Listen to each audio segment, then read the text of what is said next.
या देवी सर्वभूतेषु बुद्धिरूपेण संस्थिता नमस्तस्यै नमस्तस्यै नमस्तस्यै नमो नमः। नमस्कार, मैं काबरी कुमारी, सहायक प्राध्यापक साहित्य, जूथालाल संस्कृत महाविद्यालय मझौलिया, पश्चिम चंपारण। आज शास्त्री प्रतिष्ठा प्रथम खंड के छात्रों के लिए साहित्य दर्पण से सगुण शब्दार्थ युगल को काव्य मानने में अनुपत्ति।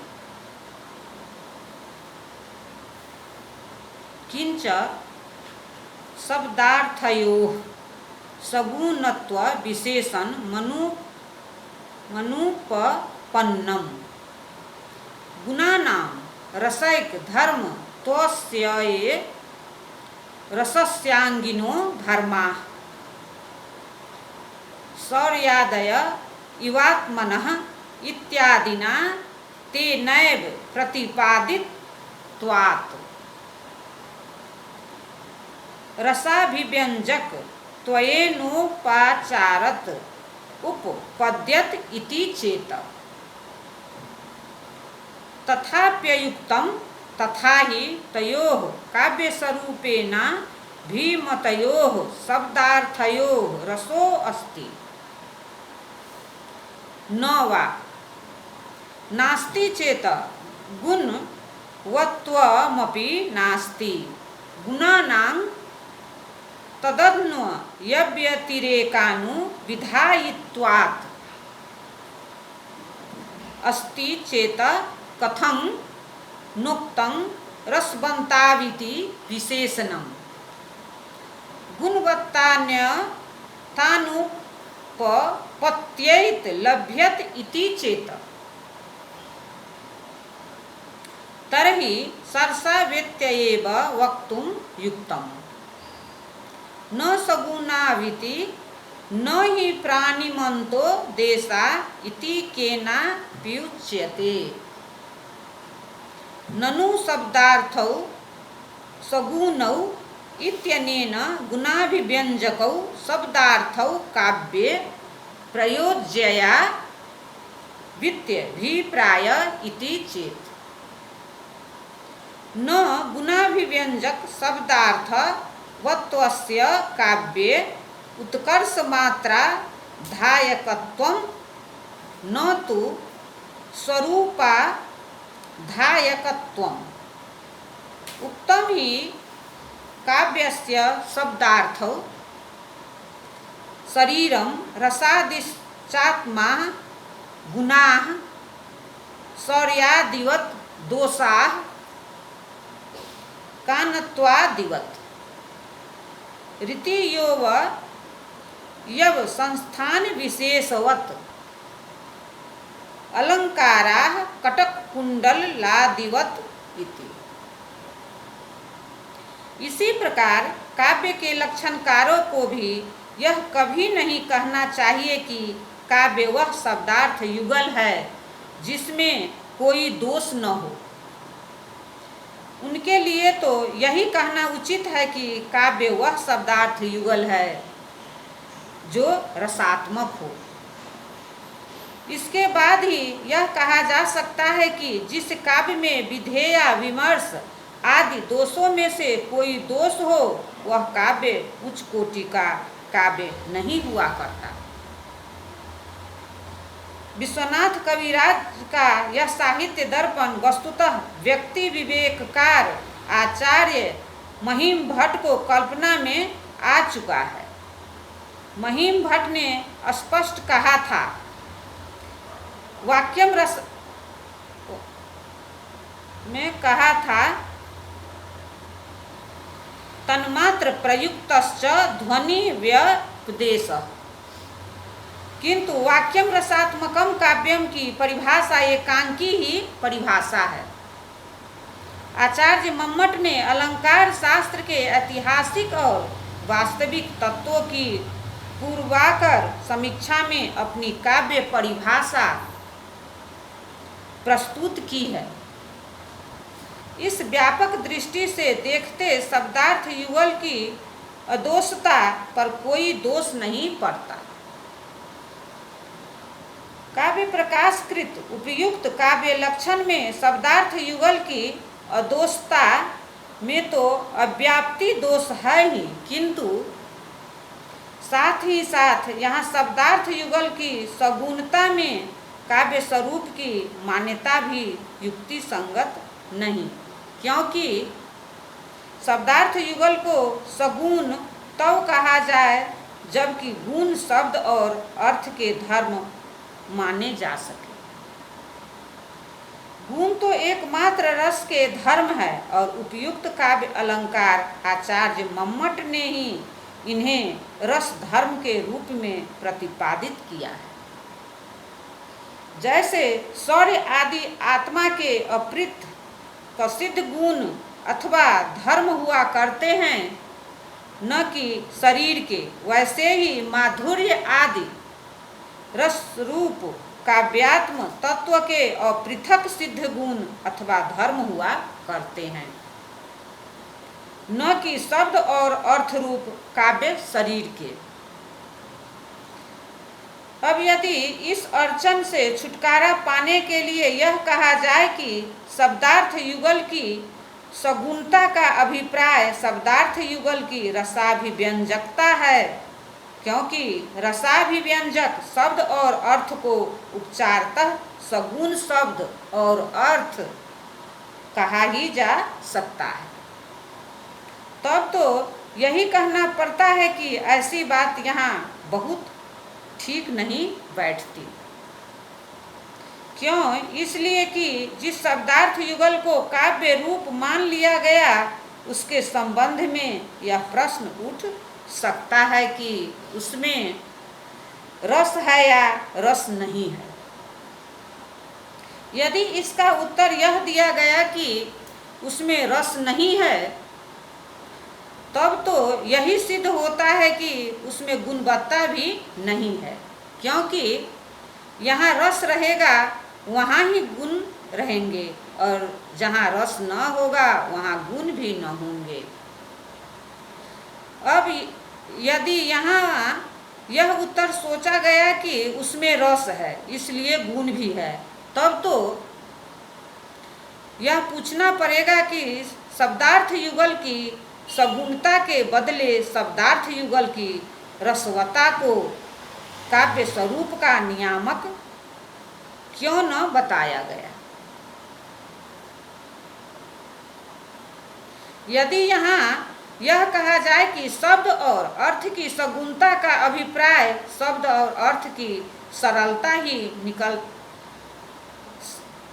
शब्द और अर्थ की सरसता ही निकलना चाहिए, क्योंकि रस के बिना गुण की स्थिति ही असंभव है, तब तो इसका सीधा उत्तर यह दिया जाएगा कि शब्दार्थ युगल की सगुणता के बदले शब्दार्थ युगल की सरसता को काव्य स्वरूप का नियामक क्यों न माना जाए। भला यह कौन सा तुक की कहना हो, ये वे भूभाग हैं यहाँ प्राणी रहा करते हैं, और कहा जाए ये वे भूभाग है जहाँ शौर्यादि गुण रहा करते हैं। भला शब्द और अर्थ की सरसता को मन में रखकर शब्द और अर्थ की सगुणता के प्रतिपादन की बुझावल कोई बुद्धिमानी हुई। यहाँ यह समाधान भी कि सरस शब्दार्थ युगल के बदले सगुण शब्दार्थ युगल का औपचारिक प्रयोग काव्य के गुणाभिव्यंजक शब्द और अर्थ के प्रयोग पर जोर देने के उद्देश्य से किया गया। कोई समाधान नहीं, क्योंकि गुणाभिव्यंजक शब्द और अर्थ काव्य के उत्कर्षवर्धक भले ही हो, स्वरूप नियामक तो कदापि नहीं हो सकते। तभी तो ऐसा कहा गया है शब्द और अर्थ के शरीर है। रस भाव आत्मत्व है। मधुरार्य द्विगुण शौर्यादि की भांति रस रूप आत्म तत्व के अपृथक सिद्ध धर्म है। श्रुति दुष्टादि दोष कानत्व काना होने आदि की भांति रस रूप आत्म तत्व के सौंदर्य प्रकर्षक है। वैधर्वी आदि रीतियां शरीर संस्थान अंगरचना के समान काव्य संस्थान है और अनुप्रास उपमादि अलंकार कटक कुंडल आदि आभूषणों की भांति शब्द और अर्थ के सौंदर्य वर्धक हैं। काव्य प्रकाशन कार्य की काव्य परिभाषा शब्दार्थ युगल रूप काव्य में दोषाभाव के बाद गुण सद्भाव के तत्व का दर्शन करती है। साहित्य दर्पणकार ने इसे भी अनावश्यक सिद्ध करने का प्रयत्न किया है। रस संबंध में काव्य प्रकाशकार की सगुणों शब्दार्थों की उक्ति और उन्हीं की ये रसस्यांगिनो धर्मा शौर्यादय इवात्मनः उत्कर्ष हेतवस्ते स्थूर चलस्थितयो गुणा इत्यादि उक्ति में परस्पर विरोध प्रदर्शित किया गया है और यह निष्कर्ष निकाला गया है कि मम्मट की काव्य परिभाषा युक्ति संगत नहीं, किंतु वस्तुतः बात यह है कि यहाँ भी खींचातानी से ही काम निकालने का प्रयास दिखाई दे रहा है। मम्मट ने जहाँ माधुर्यादि गुण त्रय की मुख्यतः रस धर्म माना है, वहाँ यह भी स्वीकार किया है कि उपचारतः गुण शब्दार्थ गत भी कहे जा सकते हैं। गुण वृत्त्या पुनस्तेषां वृत्ति शब्दार्थ यो मता। इस प्रकार मम्मट के काव्य मत में परस्पर विरोध का देखना दिखाना कोई युक्तिपूर्ण बात नहीं प्रतीत होती। मम्मट की दृष्टि में शब्द और अर्थ में माधुर्यादि गुणों के होने का एकमात्र अभिप्राय शब्द और अर्थ का मधुर श्रृंगारादि रसों के अभिव्यंजन का सामर्थ्य ही है, अन्य कुछ नहीं। विश्वनाथ कविराज की एक और युक्ति है।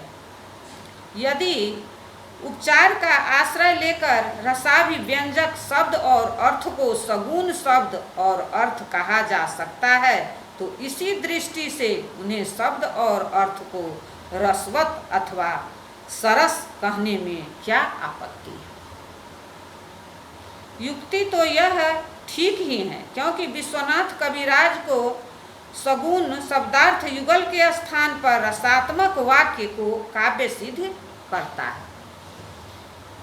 मन में रखा जाए सरस शब्दार्थ युगल काव्य है और कहा जाए सगुण शब्दार्थ युगल काव्य है। ऐसा कहना ठीक ऐसे ही है जैसे कहा तो जाए यहाँ सूरता रहा करती है और समझा जाए यहाँ लोग रहा करते हैं। किंतु ऐसा लगता है कि इस तर्क चातुर्य में कहीं कुछ चूक है और वह यह है सगुण। शब्दार्थ युगल में रसाभिव्यंजक शब्दार्थ युगल का अभिप्राय तो अंतर्निहित है, क्योंकि अभिव्यंजना की कड़ी शब्द और अर्थ रस गुण इस रूप से परंपराया जुड़ी है। अर्थात ध्वनिवादी आचार्यों की यह मान्यता कि शब्दार्थ युगल तो रस के अभिव्यंजक है और माधुर्यादि गुण रसानुभव में अभिव्यंग्य हृदयावस्था रूप है, यहाँ अक्षुण्ण विराज रही है। किंतु यदि इसके बदले रसवत अथवा सरस पद को शब्दार्थ युगल का विशेषण रखा जाए तो इससे रसाभिव्यंजक शब्दार्थ युगल का भाव भले ही निकल जाए, रसानुभव में अभिव्यंग्य गुण का अभिप्राय तो कदाचित अनायास नहीं निकल सकता।